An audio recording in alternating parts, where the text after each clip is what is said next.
शुभ प्रभात। मैं क्षमा सिंह ज्ञानदीप अकेडमी से एक बार फिर से संस्कृत व्याकरण की कक्षा में आप सभी का स्वागत करती हूँ।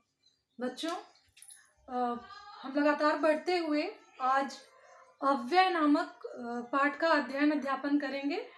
सबसे पहले तो देख लेते हैं आज दिनांक 20/5/2020, कक्षा 7 एवं 8, विषय संस्कृत व्याकरणम, प्रकरण अव्ययाः। बच्चों, अव्यय पहले जान लीजिए कि पिछले वीडियोस की तरह ये भी एक सामूहिक वीडियो है। हमने जितने भी व्याकरण के वीडियो बनाए हैं सब 6, 7, 8 को लेके चले हैं। संस्कृत में हम 7, 8 को लेके चलते हैं। तो बच्चों, आज हम अव्यय नामक पाठ का अध्यापन करेंगे। आप हिंदी में भी पढ़ते आए हैं कि अव्यय किसे कहते हैं या अव्यय क्या कहलाते हैं। तो सबसे पहले अव्यय एक बार फिर से देख लीजिए। अव्यय जो शब्द विभक्ति, वचन, लिंग एवं काल के अनुसार परिवर्तित नहीं होते हैं, अव्यय कहलाते हैं। आप जानते हैं जो शब्द विभक्ति, लिंग, वचन, काल, कारक आदि के अनुसार परिवर्तित नहीं होते वे अव्यय कहलाते हैं। इन शब्दों में कोई व्यय यानी विकार, और विकार का मतलब होता है परिवर्तन, कोई परिवर्तन नहीं होता, इसीलिए उन्हें अव्यय कहा जाता है। ठीक है बच्चों। अब देखिए, संस्कृत में, हिंदी में आपने पढ़ा है, संस्कृत में होती भी है लकार, लिंग, पुरुष, वचन। तो जिन शब्दों का इन उपर्युक्त मैंने जितने भी चीजें बोली, जैसे कि लिंग, वचन, काल, कारक, उनके अनुसार कोई परिवर्तन नहीं होता, चाहे जो भी लिंग हो, पुल्लिंग हो, स्त्रीलिंग हो, नपुंसक लिंग हो, एक वचन, द्विवचन, बहुवचन, कोई भी काल हो, लट लकार या लंग लकार। ठीक है, किसी भी काल में कोई परिवर्तन नहीं होता। ऐसे शब्दों को हम क्या कहते हैं? अव्यय कहते हैं। यथा देख लीजिए, यथा यानी उदाहरण स्वरूप देख लेते हैं। बालकः अधुना पठति। बालकः अधुना पठति यानी कि लट लकार का प्रथम पुरुष प्रयोग हुआ है। यहाँ पे देखिए, बालक अब पढ़ता है या बालक अब पढ़ रहा है। तो क्या है? वर्तमान काल। लट लकार यानी वर्तमान काल, जिसमें प्रथम पुरुष एक वचन का प्रयोग हुआ है, जिसमें प्रथम पुरुष एक वचन का प्रयोग हुआ है। देखिए बच्चों, दूसरा उदाहरण, वयम अधुना पठामः। वयम का अर्थ होता है हम सभी, और अधुना का अर्थ होता है अब, और पठामः ये देख लीजिए क्या है, ये भी लट लकार का ही है, लेकिन ये उत्तम पुरुष बहुवचन है। उत्तम पुरुष का बहुवचन। पठामः यानी पठामी, पठाओ, पठामः।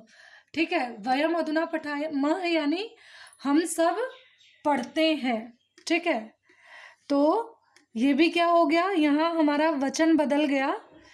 ठीक है, यहाँ पुरुष भी बदल गया।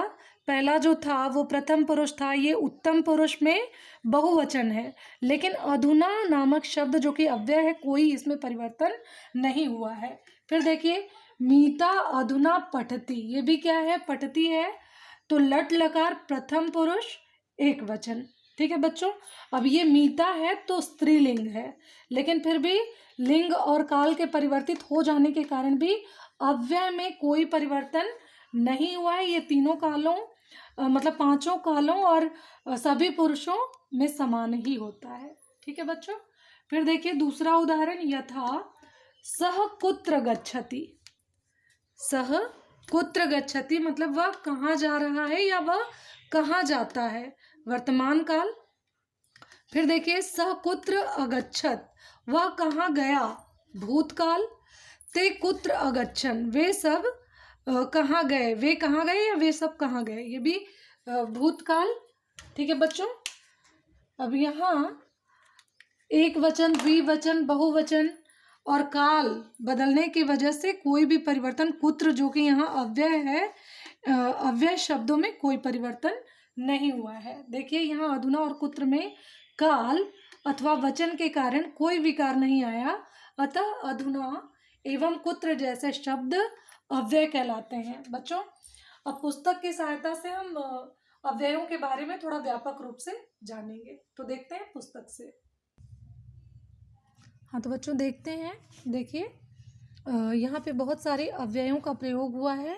तो पहले अव्यय पद, फिर उसके अर्थ, और फिर अव्यय पद युक्त वाक्य, यानी कुछ ऐसे वाक्य जिसमें कुछ अव्ययों का प्रयोग हुआ है।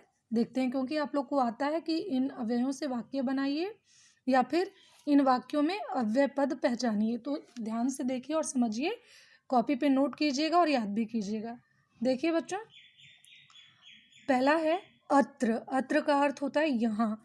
बालः अत्र क्रीडति, यानी बच्चे यहाँ खेलते हैं। दूसरा है तत्र, जिसका अर्थ होता है वहाँ।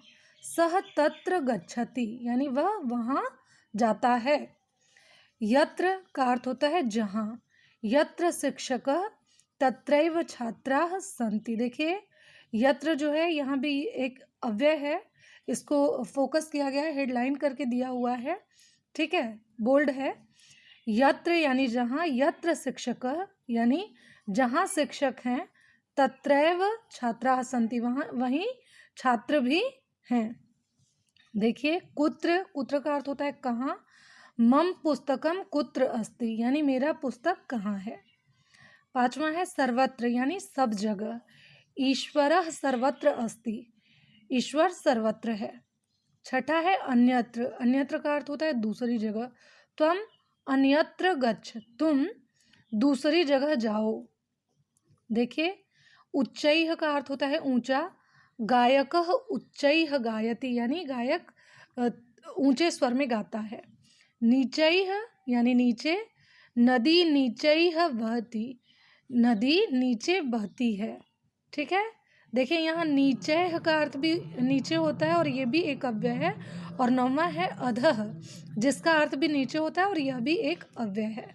देखिए वृक्षस्य अधः पथिकः तिष्ठति, यानी वृक्ष के नीचे पथिक बैठता है, यानी जो यात्री है, राही है, वो वृक्ष के नीचे बैठता है। श्वः, बच्चों ध्यान दीजिएगा इन शब्दों पे। श्वः, अद्य, ह्यः पे। श्वः का अर्थ होता है आने वाला कल, यानी टुमारो, ठीक है। श्वः वयं पठिष्यामः, श्वः वयं पठिष्यामः, यानी हम सब कल पढ़ेंगे, हम सब कल पढ़ेंगे। पठिष्यामः भविष्यत काल है, ठीक है। 11वां है अद्य। अद्य का अर्थ होता है आज। अद्य उत्सवः अस्ति, ये वर्तमान काल, आज उत्सव है, ठीक है। अब देखिए यह यानी बीता हुआ कल, यानी यस्टरडे, यस्टरडे, ठीक है। देखिए यह रविवारः आसीत्, कल रविवार था। फिर देखिए 13वां है अद्यत्वे, यानी आजकल। अद्यत्वे अर्थात आजकल। अद्यत्वे मम वार्षिक परीक्षाः भवन्ति, आजकल मेरे वार्षिक परीक्षा हो रहे हैं या होते हैं, ठीक है। देखिए अधुना, अधुना का अर्थ होता है अब। अधुना अहम पठामि, यानी अब मैं पढ़ रहा हूँ या अब मैं पढ़ता हूँ, ठीक है बच्चों। देखिए आम, आम का अर्थ होता है हाँ। आप हमेशा सही कथनों के समक्ष आम और गलत कथनों के समक्ष न, इन शब्दों से वाकिफ हैं आप। तो ये भी शब्द जो हैं वो अव्यय हैं। आम का अर्थ होता है हाँ। आम। सा वृद्धा अस्ति, हाँ वह वृद्धा है, यानी वह महिला वृद्धा है, ठीक है। देखिए न यानी नहीं। न अहम तरणम न जानामि, नहीं मैं तरणम नहीं जानता, ठीक है। देखिए च, च का अर्थ होता है और ये भी एक अव्यय शब्द है, जानते रहिए, ठीक है। गीता मीता च गायतः, गीता और मीता गाते हैं, ठीक है। गीता और मीता दोनों गाते हैं, ठीक है। वा का अर्थ होता है अथवा। माता पिता वा गमिष्यति, माता अथवा पिता गमिष्यति, यानी जाएंगे, माता अथवा पिता जाएंगे। बच्चों आगे का हम अगले वीडियो से देखते हैं।